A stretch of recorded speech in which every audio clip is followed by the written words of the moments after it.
নবীজি বলেছেন কিয়ামতের দুইটা মেজর সাইন, দুইটার মধ্যে একটা হচ্ছে আনতারাল হুফাতাল উরাতাল আলাতা রিয়াশাইয়া তাতাওয়ালুনা ফিল বুনিয়ান। যখন সমাজের দরিদ্র শ্রেণীর মানুষেরা, যাদের পায়ে স্যান্ডেল ছিল না, গায়ে কাপড় ছিল না, এরা উঁচু উঁচু বিল্ডিং নির্মাণের প্রতিযোগিতা করতে থাকবে, ফান্তাজিরিস সাআহ, তখন কিয়ামতের অপেক্ষা করতে থাকবে। আজকে থেকে 100 বছর আগে ছিল এগুলা? 200 বছর আগে ছিল? সুবহানাল্লাহ। আর কোন সাইনের জন্য অপেক্ষা করছেন? তিনি বলেছেন শেষ জামানায় women will dressed but still they will be naked। মহিলারা কাপড় পরবে, তারপরেও তারা নগ্ন থাকবে। আপনি ঢাকার শপিং মলে যান, আপনি দেখেন। আর কোন সাইনের জন্য অপেক্ষা করছেন?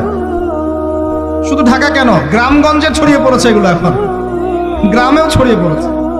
গ্রামে আরো বেশি দেখা গেছে মাশাআল্লাহ। গ্রামে গিয়ে আমরা হতভাগ, সুবহানাল্লাহ। গ্রামের মেয়েগুলা, গ্রামের মেয়ে ঢাকা শহরের মেয়েকে পার করে ফেলেছে।